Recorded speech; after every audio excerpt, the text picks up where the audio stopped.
Krishna,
Jaya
So I was hoping that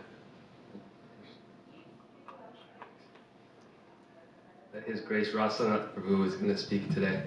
He's a little unwell. Hopefully it's temporary and he could maybe come and speak with us next week or so.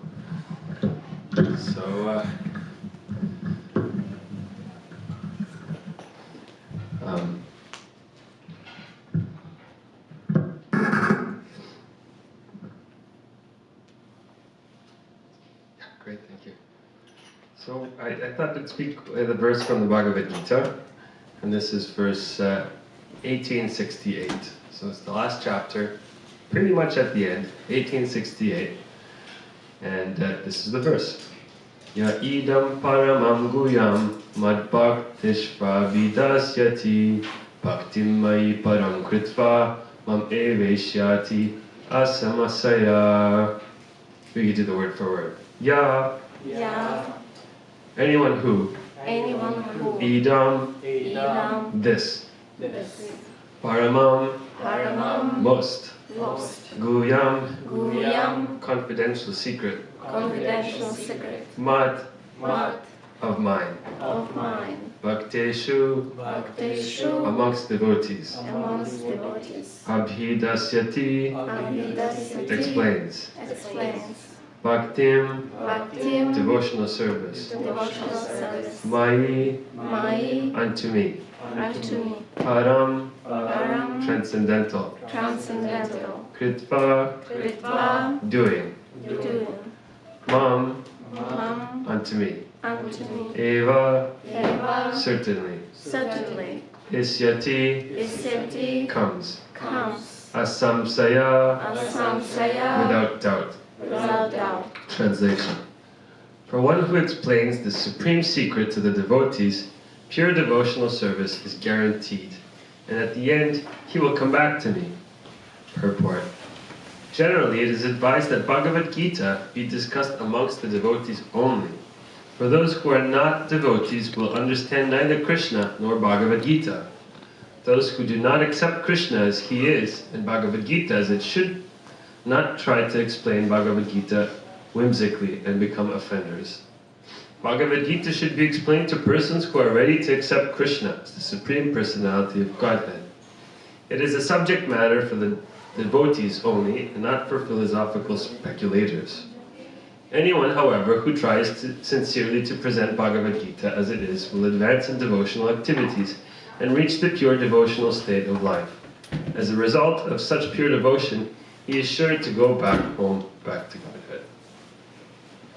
Om Jnana Timirandasya Gyananjana Shalakya Chakshuranitam Yatasma Shrimyo Ukam Karat Vaslam Pungam Mangayati Gyanya Kripatadaham Bande Shivara Vinataranam Nama Om Vishnu Padaya Krishna Prasthana Padaya Shimata Niranjana Swami Tinamini Nahata Prayasana Prabhupada Tushtayi Sankirtan Priti Artaya Teshu Bhaveni Maha Nama Om Vishnu Padaya Krishna Prasthana Padaya Shimata Divinanta Swami Itinamine Namaste Saraswati Devi Gaura Vani Pracharine Nirvishesha Srimavani Vastutya Satarine Jai Sri Krishna Chaitanya Prabhu Nityananda Shri Advaita Gadadhar Shivasari Gaura Bhaktarinda Hare Krishna Krishna Krishna Hare Hare Hare Rama Rama Rama Hare Hare.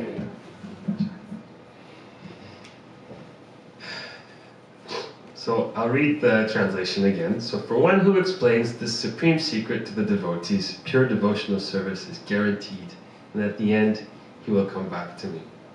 So this is Lord Krishna speaking in the Bhagavad Gita. So the reason I chose this verse was because I thought it was befitting of the time of the year. Just last week we had Gita Jayanti, so Bhagavad Gita was spoken. Krishna spoke Bhagavad Gita to Arjuna. It's the season for giving. It's the Prabhupada Marathon also, right? Where all over the world there's a big push to especially get Srila Prabhupada's books out there. Right? Get the knowledge to the masses. Right? And it's also Christmas. Christmas is coming, right? Where the big red guy comes and he's giving presents to everybody. It's the time when Jesus is born too, right? It's a great devotee, the Lord.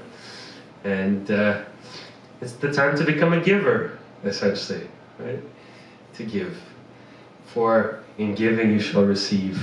This was a prayer by St. Francis of Assisi. It says, make me a channel of your peace. And one of the verses is, for when you give, you receive also. That's the natural byproduct. It's satisfaction from receiving.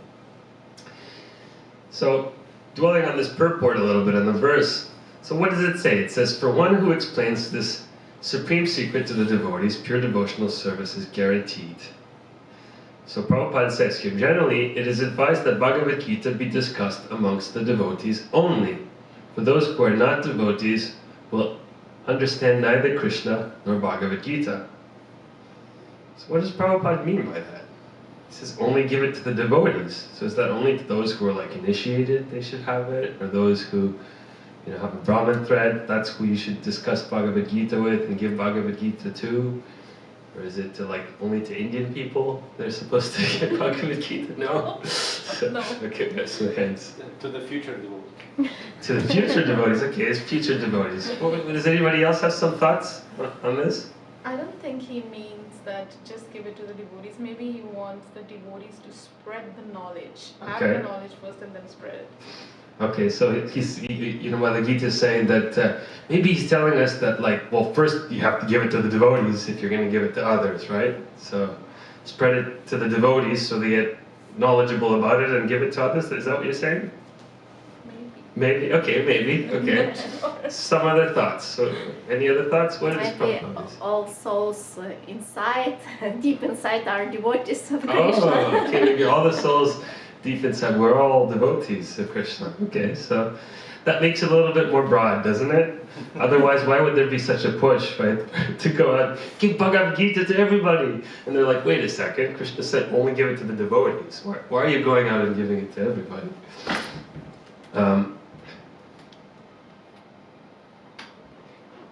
I found a quote from Srila Prabhupada. He said, we should always be ready to offer respects not only to devotees, but to everyone, because every living entity is originally a devotee of Krishna. But circumstantially, being covered by the coat of Maya, he is playing like a demon, but his original nature is a devotee of Krishna, right? So we got it. I think we got to the core of that. So, we're covered, generally, right? And Krishna likes it when we go out and we talk about Krishna to others. When we extend an invitation, essentially, you know, for community, for communion, right? Extend the family a little bit, become an extended family. So, let me see here.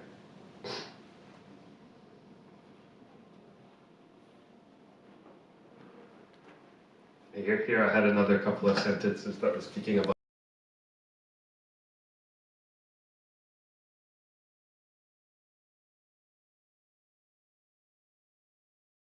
life to God, right? So that's the definition of a devotee. I mean, Prabhupada said it many times. Whoever is really essentially trying to please the Lord, right, with their activities, their actions, their intent, it's a devotee. And Prabhupada has told us that there's no difference between a pure devotee of Krishna and a pure Christian. Therefore, devotees come in many different forms. Outwardly, one may not appear to be a devotee, while inside he is crushed by separation from his beloved Krishna. Right? Look at Kishore Das Babaji, right? Outwardly he looked like he was like living amongst the refuse, and you know, near the toilets, the latrines, right? So outwardly it looked like, who was this person? But he had such a clean heart. Inwardly he was crushed by separation from his beloved Krishna. We were talking about this also recently in Bhagavatam class. We're learning about Lord Shiva, right, and his daughter Sati, and how Lord Shiva, Daksha, he was cursing his son-in-law, saying that, you know, he also hangs out in lowly places, and how he deserves to be giving respect to Daksha, right? I'm your father-in-law, right? And it's explained that actually Lord Shiva is a pure devotee, right? Pure Vaishnava, constantly focused and devoted to serving Krishna. Krishna never said in the Gita, wear tilak and saffron, but he said, be my devotee. Think of me always and offer everything unto me. He also says, to those who are constantly engaged in serving me with love, I give the understanding by which they could come to me. So the only requirement is love for Krishna, essentially. That's what's being said here. So on the topic of, I guess, giving Krishna to others, on the topic of giving, and on the topic of what's pleasing most to Krishna, there were some devotees that attended last week. Who attended for the Gita Jayanti reading? Was anybody here on Saturday? Yeah, okay. So would you like to share maybe some of your thoughts, right, or impressions that you had from attending Gita Jayanti? What did you like about it, or what did you not like about it? Maybe let's say, what did you like about coming and participating in the reading of Bhagavad Gita? Anybody?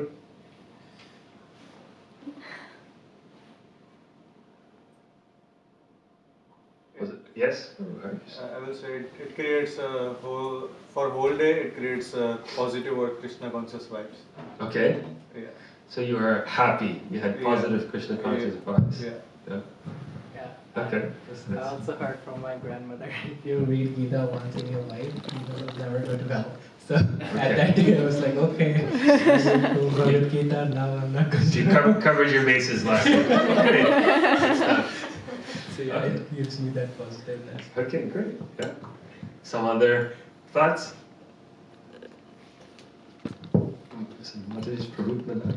Yeah, it's like a yajna, and completing the entire Bhagavad Gita is very.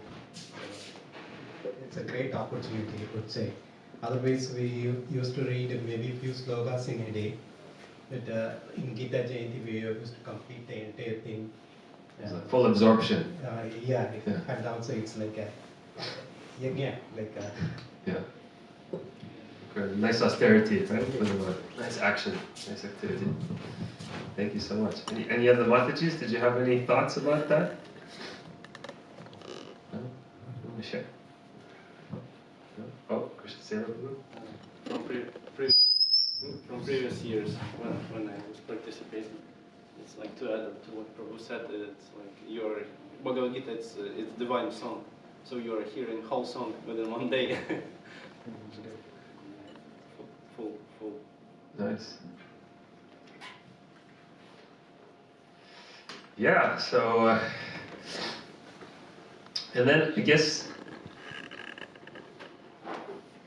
what does also Srila Prabhupada mean here, and Lord Krishna means? So we've established who a devotee is, and we've broadened that net out a little bit, and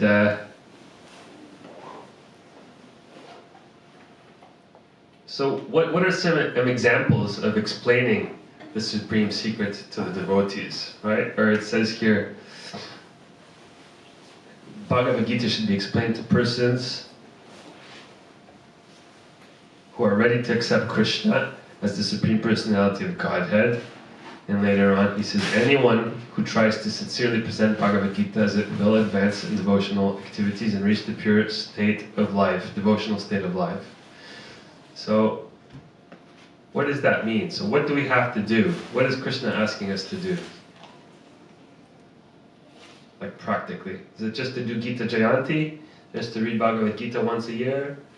Or to just come to the temple regularly? What, in your opinion, what do you think Krishna is meaning by this verse? Share Bhagavad Gita with others. Share Bhagavad Gita. So how can we share, like practically share Bhagavad Gita with others? Distributing books, inviting people to come and hear the Gita. Okay, distributing books, inviting people to hear Gita. Great. What is Sadhana? Attend Thursday's evening class. Okay, what's that class? It's the Bhagavad Gita discussion. That's the Bhagavad Gita, okay. That's a good reminder. You should attend the Bhagavad Gita, okay, it's a discussion on that. Some other? I really like what Setaram Prabhu was saying. He was talking about yagya, tapasya. So, is there a connection between yagya, tapasya and sharing Bhagavad Gita with others? Yeah, Bhagavad Gita is a Gyan Yagya. It is another form of Yagya. If you are reciting Gita, that's you are doing a Gyan Yagya, and you are also distributing. Then it's a process of Gyan Yagya, like reading and Yes. sharing both. So like you are doing Gyan Yagya. So this is a yagya. It's a sacrifice, Yes. right? Is that what yagya means? Sacrifice, performing a sacrifice. So are sacrifices fun to perform? Does everybody like doing sacrifices? Careful what you say. At first it's like poison, but at the end it's like nectar. Okay, great. So it's something that we do because we know it's good for us, right? It's good for us. It's a good thing to do. I don't think, is it just in Krishna consciousness that sacrifice is good? Is there other places, like in life, where sacrifices, there's benefits from performing sacrifice? Like, do other people perform sacrifices? Like when doing donation, in general, it's like Sacrificing your money, right, that you make, giving it for different things, yeah. Your time, right, for different things. Exercise. Exercise is a sacrifice, yeah. You could be sleeping, right, but you have to be sacrificing so you maintain your body and your strength. Yeah, so this component of sacrifice, this is, I think, very intricately connected with the spirit of giving and giving Bhagavad Gita to others. And sometimes we talk about devotees, how Krishna consciousness is so great, and how it's joyfully performed, right? And there's a verse, Chief Madhgata Pranar, right, is saying devotees derive great satisfaction in discussing and talking about.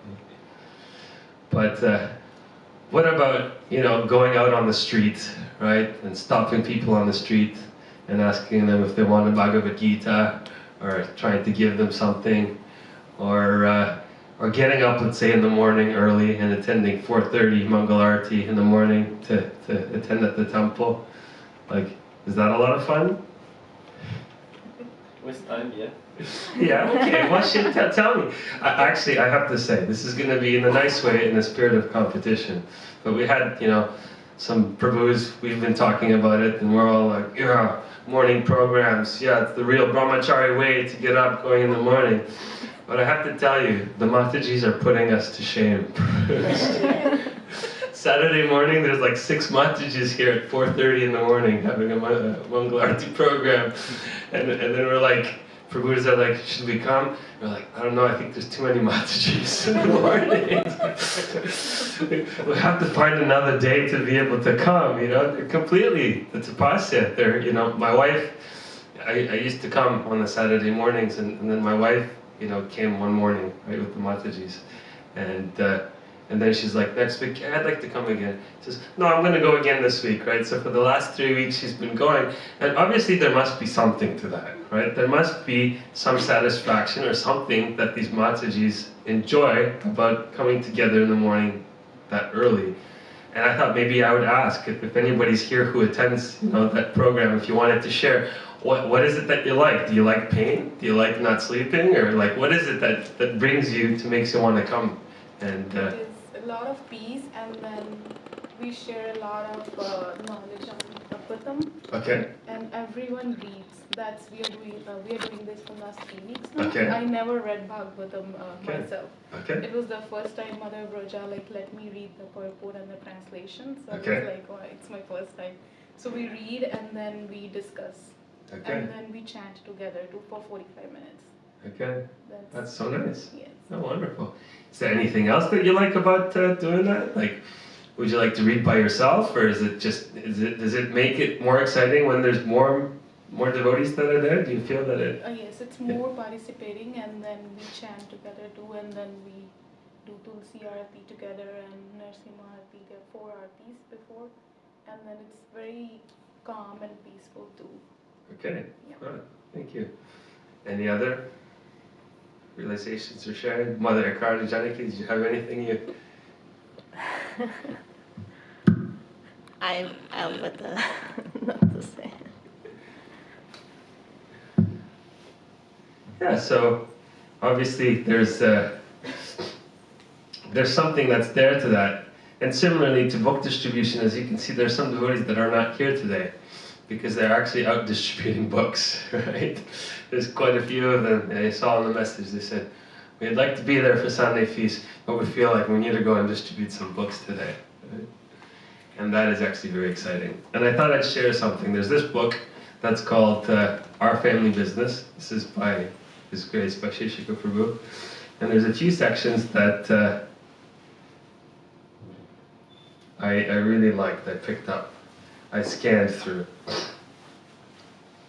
And, you know, I think that it's nice because we can see that there's a lot of enthusiastic devotees that are coming regularly, every Sunday, you know, throughout the week, through Govindas, and that enthusiasm is there.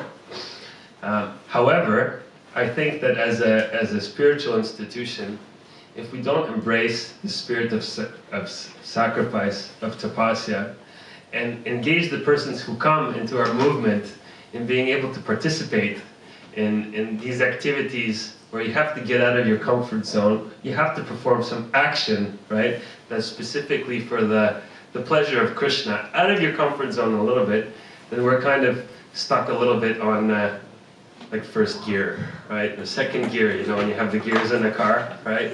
We're not firing on all cylinders. It's nice, it's very nice to have a place for devotees to come and be together, spend time together, have prasadam and those things. But if they don't get an opportunity, if we don't get an opportunity to get into the fire of true tapasya, which Srila Prabhupada is talking about this here in Bhagavad Gita, which means going out on book distribution, which means doing something that's exclusively for the pleasure of Krishna. You know, we do stuff for the pleasure of Krishna, but it's also for our pleasure, right? You think you're coming and doing it, it's nice, you've got the friendship, you've got some nice words, devotees speak always so nicely, you know, you've got a nice environment, great prasadam, right? You can come, you can get a really good meal when you come, but if you really want that full, Hare Krishna, full benefit, right? Then Prabhupada, as our acharyas or teachers are saying, right? Engage in tapasya, perform this tapasya, right? So when people come, newer people come, yes, we come But then, you know what? Let's go out on book distribution, right? Let's go out. We should be out doing it, right? This is what our family business is about. And here, Vasishika Prabhu talks a little bit about the nectar of instruction. He says that, talks about extreme enthusiasm, right? Lots of enthusiasm. He translates utsaha as enthusiasm. The word enthusiasm comes from the Greek enthous, inspired by God. In his purport to this text, Srila Prabhupada writes, without enthusiasm, one cannot be successful. Even in the material world, one has to be very enthusiastic in his particular field of activity in order to become successful. A student, businessman, artist, or anyone else who wants success in his line must be enthusiastic. Similarly, one has to be very enthusiastic in devotional service. Enthusiasm means action. But action for whom? The answer is that one should always act for Krishna. So, and then Vaisheshika Prabhu talks about a devotee. He says, Buddhimanta became an emblem of this enthusiasm for the book distribution movement, inspiring devotees all over the world. Seeing Buddhimanta's extreme enthusiasm and expertise, Rameshvara sent him to many communities, New York, London, and Australia among them. Buddhimanta's sincerity was contagious. He became famous for his eagerness, which sometimes seemed to verge on spiritual madness, for distributing Srila Prabhupada's books. Madhudvisha Das explains Buddhimanta's madness upon his arrival in Australia. Buddhi was so enthusiastic about distributing books that he used to rip open book boxes with a gleam in his eyes, and then place a line of books up his arm. He'd go up and down the city street in a dhoti with his arm full of books, stopping anyone and everyone to show them the books. Buddhi didn't mention the price of the books. He'd just show them the pictures until they revealed even a little interest, and then he'd say, by the way, we take a donation to keep the printing presses going. When Buddhi was packing up his book bags to venture out for the day, he would often say, we're not bringing any books back. And if a fellow devotee would question him, you're not going to sell all these books in one day? Buddhi would answer, yeah, why not? Buddhimanta's teammates remember how he would breathe heavily in anticipation before getting out of the van to distribute books. When the van would finally stop at the destination, he'd literally jump out and get started. He used to say, the tone for the whole day is set during the first 5 minutes, so better make them good. When Buddhi's team members asked how long they were supposed to stay out, he'd say, until all the books are gone. Buddhimanta's example gives us a good lesson in how even one enthusiastic person can make his or her mark on the world. Srila Prabhupada had told Gopal Krishna Das, my books are sold because of the enthusiasm of my devotees, and Buddhimanta proved it. So this can be seen, this example of enthusiasm. Also another chapter, it's actually called Tenets, and it's Sri Chaitanya Mahaprabhu quoting, he's saying, I order every man within this universe to accept this Krishna consciousness movement and distribute it everywhere. Right? This is Lord Chaitanya's order, and it's in the Chaitanya Charitamrita 936.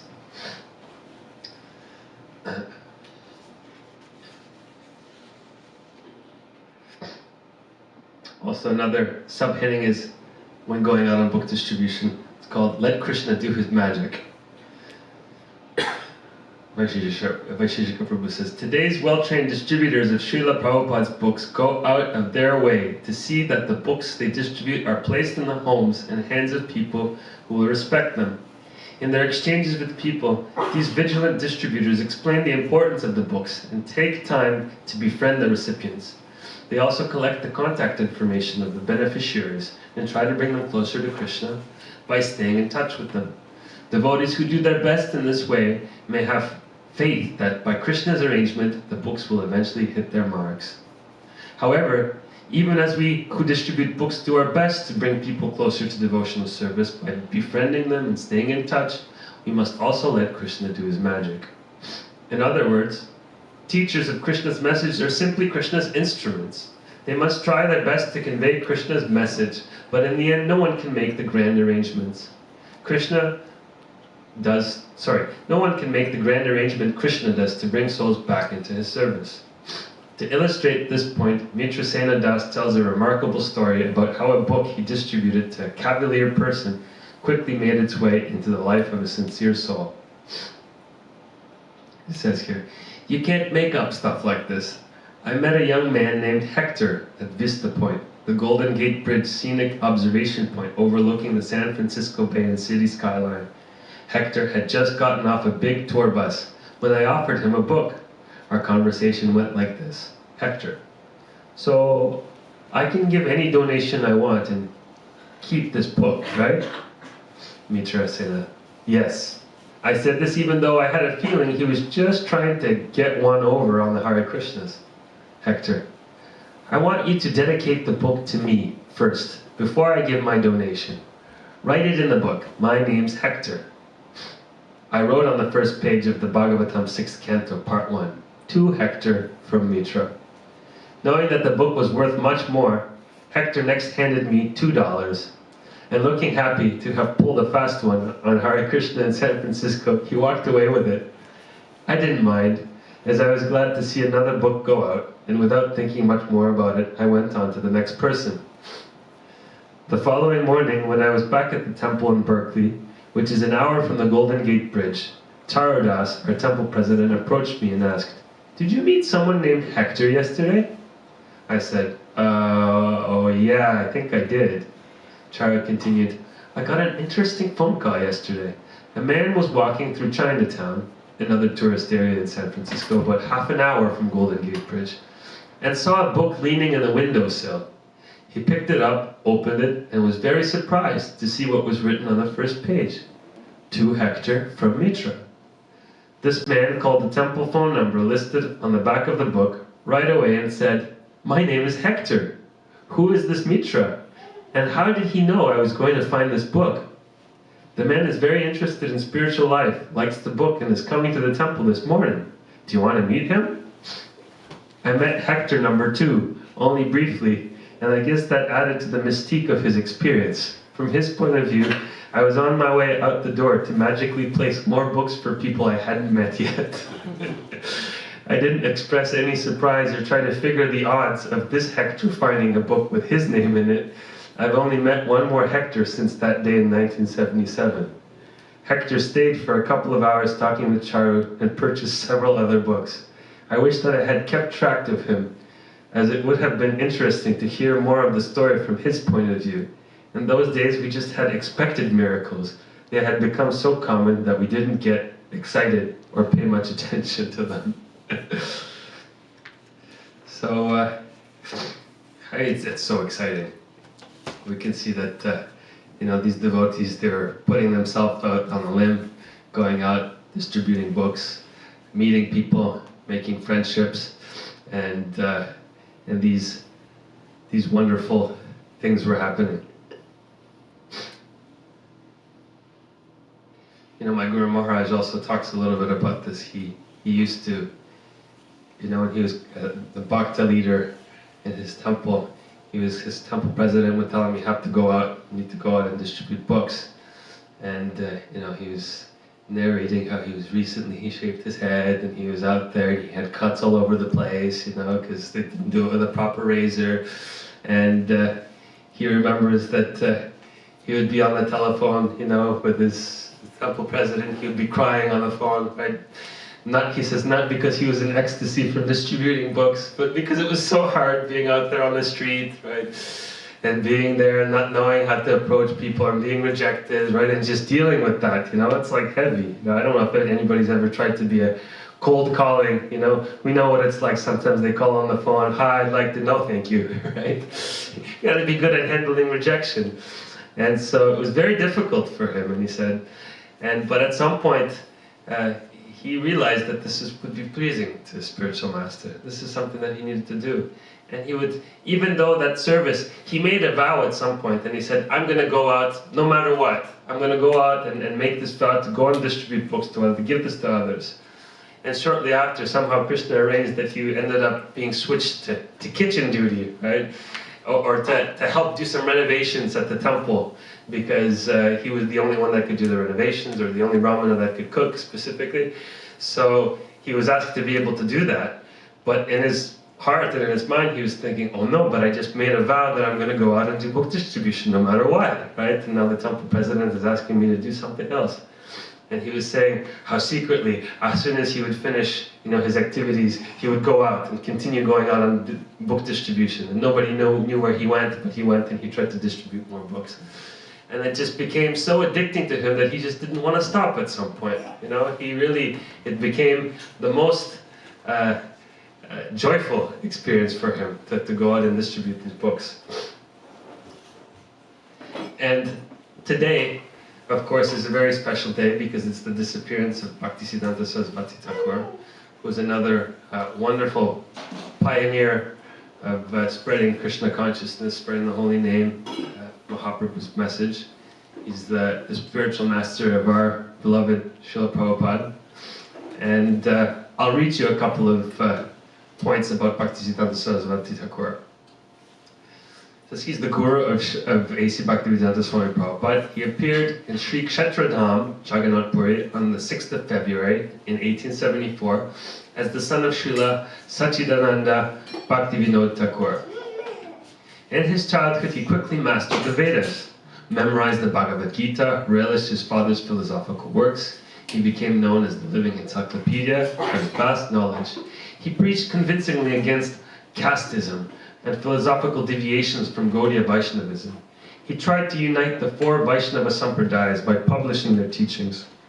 Srila Saraswati Thakur earned the title Nishinga Guru for his fearless and powerful delivery of the Vaishnava Siddhanta. Mayavadis would cross the street to avoid confronting the lion Guru. Besides being a courageous preacher, he was ornamented with all divine qualities and full ecstatic love of God. He established 64 Gaudiya Math temples in India and centers in Burma, England, and Germany. Srila Saraswati Thakur excavated Lord Chaitanya's appearance place at the Yoga Pit, Sridham Mayapur, despite heavy opposition from the money-hungry castes Goswamis of Navadvip. He built a beautiful Gaudiya Math temple there. His 3 Brihat Mridangas, printing presses in Madras, Calcutta, Krishnangara, used to pump out books, magazines, and newspapers to spread the message of Sri Gauranga Mahaprabhu.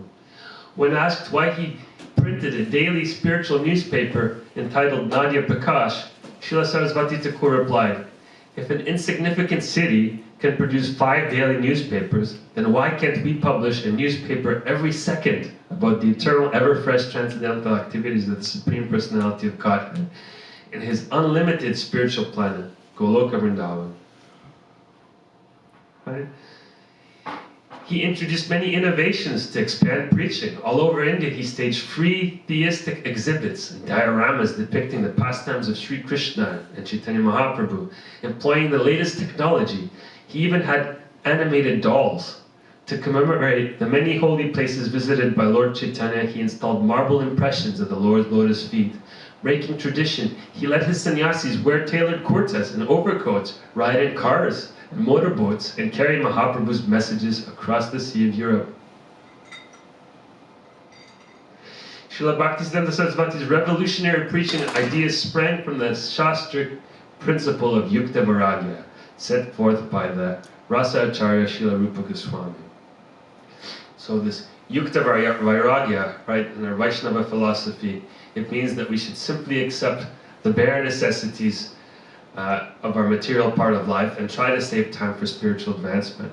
Right? And Srila Prabhupada also, this famous quote, he says, "Books are the basis, purity is the force, preaching is the essence, and utility is the principles." We take whatever we have, we had technology at that time, he had the typewriter, he had the book, right? And he was trying to use whatever he could available to him to spread the messages of Mahaprabhu.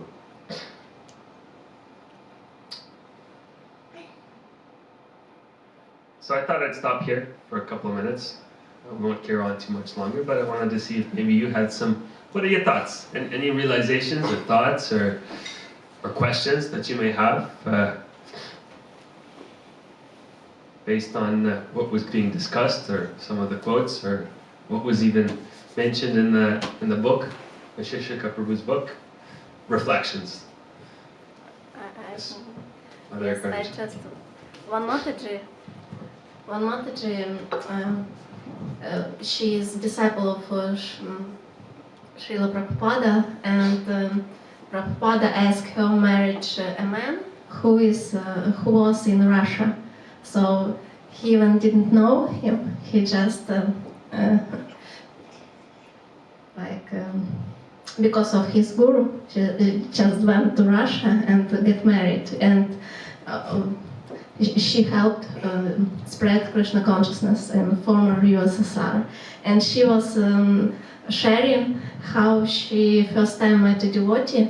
So she was on the street, and one devotee, it was in Germany or even in France, I don't remember, but it was cold time, and this devotee was in dhoti, in light jacket, he was shivering, he was like hungry, so tiny, and without hair, and different socks, like different colors of socks. And he was so pity, жалкий, something like unhappy, so like, I don't know, from prison. And he was distributing books, and he was like, please take this book. And she was surprised, why should I take this book? And he was like, if you take this book, you will be happy. And she couldn't understand, looking at him, how I can be happy. But she took book from him because she felt like compassion to him, and she took a book from him and became devotees. And she did become happy, I guess. Right? Yes, become happy, and she was part of spreading Krishna consciousness in former USSR, where now thousands of devotees. Yes. Wow. I guess that's Krishna doing his magic, also. Right? You get a book you may not know, right? It's like what's going to happen. Then you meet the devotees, you read the books, and yeah. Any other reflections? I have a question and one way of answering it, if you don't mind. So I was listening how it's beneficial to go and distribute books, and what I was thinking, for those who don't feel like they can be on the street and handing out books, how they can participate in Srila Prabhupada's marathon and to be involved. And I was thinking that you still can distribute books to your co-workers, to your friends, to your relatives, just cover the printing costs to the temple and give it away to whoever pack it nicely for the Christmas time, and just give away books without going to the streets. And if you don't feel like, or we can support our small team here. For example, they are there from 11 to 7 p.m. We could support them, like bringing books to them or cooking lunch for them, and supporting our small team, or any other. Maybe you could add up how we can participate. Baba Shishika Prabhu says this, everybody doing their part. That's his whole ingenious, method. Going out. They have the Sankirtan MSF, right? Monthly Sankirtan parties, and they go out and they have devotees who make cookies, some Matajis who maybe like elderly, they can't come out, right, but they want to participate, so they make cookies for distribution. There's those that come in Kirtan, participate in Kirtan, they clap, they sing. There's those who even stand behind the book table, right, and just hold the book, right, you don't even have to approach somebody to do that. So like devotees, that's the beauty about, they're trying to make it accessible. They're trying to invite you to come and be able to participate. This Krishna is trying to make himself accessible. Why does it make him so pleased when devotees do that? Because he brings his children back, right? He's able to bring the children back to his house, right? So he can have a relationship with them, essentially. He wants to do that. He sees that there's so much suffering out there. And this is why it's so pleasing, right, to the Guru, so pleasing to Krishna, when he sees that his children are making the sacrifice, putting themselves in a little bit of an inconvenience to bring others to Krishna, your brother and sister, right? You know, call your brother and sister, see how they're doing, right? Connect with them. And this is really satisfying. This is really nice. And so we have an opportunity to do that. And I know sometimes, you know, we can give this excuse, right? Yeah, but I'm doing everything I can, right? But are you really doing everything that you can? Like, I'm going to ask that question. I ask that question to myself. Am I doing everything that I can? Nope. Right? I'm not. Am I engaged 10% in Krishna consciousness, even 50% in Krishna consciousness, maybe 25%? You know, I could be doing so much more, right? So when I see the other devotees, you know, come out and do that, you know, I get an opportunity to speak because somebody's away. It's for my own purification, obviously, right? I get very excited and enthused, and I feel like I should be out there on the streets, you know, hitting the books with them. And I want to do that. We were talking with my father and my boys today. We should go out. We could go out with the boys. Let's go out and go on book distribution, you know, whenever we can, right?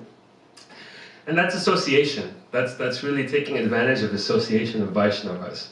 Because if we simply come to the temple, right, to just like talk about something, you know, I have, you know, a friend, right, somebody that I'm, you know, spending some time with, and it's through a connection, right, a little bit through Krishna consciousness. And, you know, I get to see him from time to time, and, you know, we share some thoughts, some appreciations about, you know, the philosophy and whatnot. But sometimes I was thinking, okay, so this person, he'll come and he'll say, okay, I'm going to take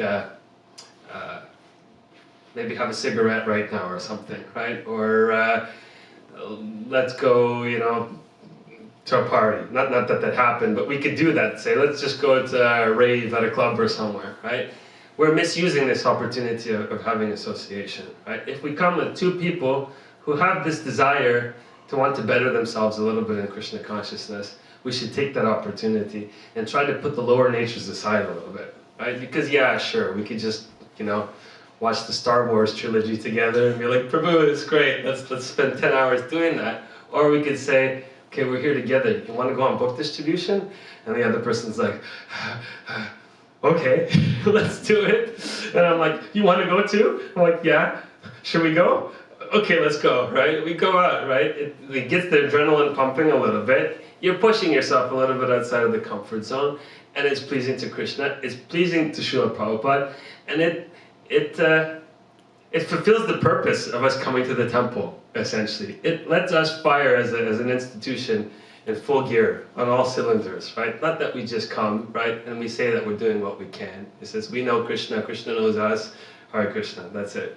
No, devotional service, love, bhakti means action, right? So we have to perform, take advantage of the enthusiasm of the devotees, right? So, Rupa Goswami was talking about this in Nectar of Instruction, and take advantage of that, right? And I can see devotees are doing that, and it's so exciting. And Christmas is coming, right? So take this opportunity to grab a box of books with you, if you can, to give it to others, to read it together, and make some New Year's resolutions, right? Because New Year's is coming, right? Across the, just on the other side there, right? And try to really take advantage of association of Vaishnavas. Okay, so I think we'll stop. We carried on long enough. Maybe we can do a little bit of Kirtan. Is that okay? Yeah, we'll do some Kirtan.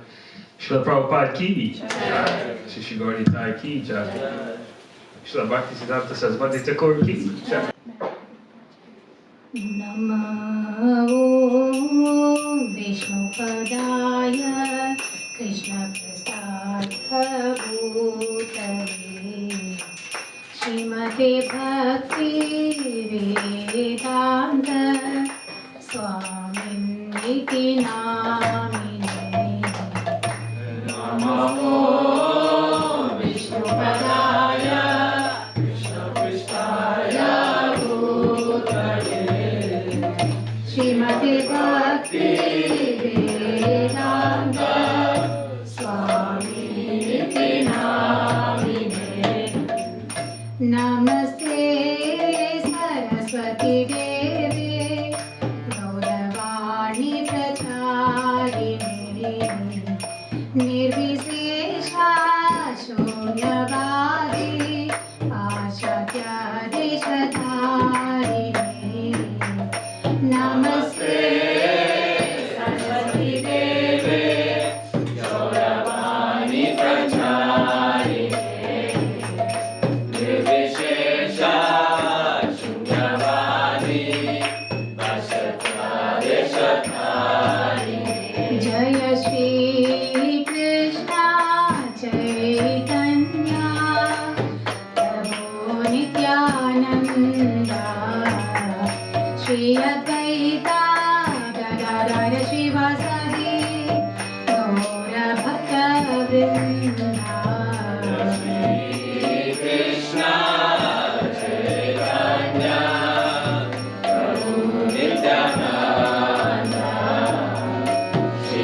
Ki, Jaya Sotra Sata Shishimad, His Divine Grace, A.C. Bhaktivedanta Swami Srila Prabhupada Ki. Jaya Om Vishnupad Paramahamsa Pri, Jaya Sotra Sata Shishimad, His Divine Grace, Srila Bhaktisiddhanta Saraswati Goswami Maharaj Ki, Ananta Kuti Vaishnava Vrinda Ki, Namacharya Srila Haridas Thakur Ki, Prem Se Gaho Sri Krishna Chaitanya Prabhu Nityananda Shri Advaita Gadadhara Shivasari Gaura Bhaktivinoda Ki, Shri Radha Krishna Gopa Gopinath Shama Kunda Radha Kunda Giri Govardhan Ki, Vrindavan Dham Ki, Mathura Dham Ki, Navadvip Dham Ki, Jagannath Puri Dham Ki, Mayapur Dham Ki, Ganga Maya Yamuna Maya Ki, Tulsi Devi Bhakti Devi Ki, Sankirtan Yoga Ki, Samaveta Bhakta Vrinda Ki, Gaura Premanande. All glories to the assembled devotees. All glories to the assembled devotees. All glories to the assembled devotees. All glories to Shri Shri Guru and Shri Gauranga. All glories to Srila Prabhupada.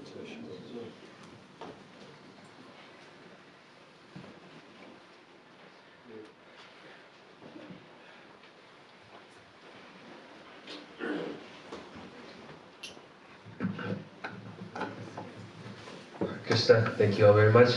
I can see some of our book distributors are returning from their adventure, so I'm sure during Prasadam, I'm hoping that they will share some of their exploits of their travels today with us today as well.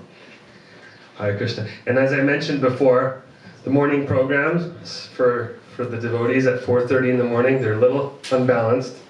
5 Matajis last Saturday coming at 4:30 in the morning, and very few Prabhus coming throughout the week. So come on, boys, let's do it, okay? Monday morning, Thursday, meet you there, 4:30, yeah? Yeah. Haribol! Hare Krishna. So, curtains are going to close in just a few minutes, so if you would like to take some darshan, please feel free to come up closer, and prasadam will be served. Jai.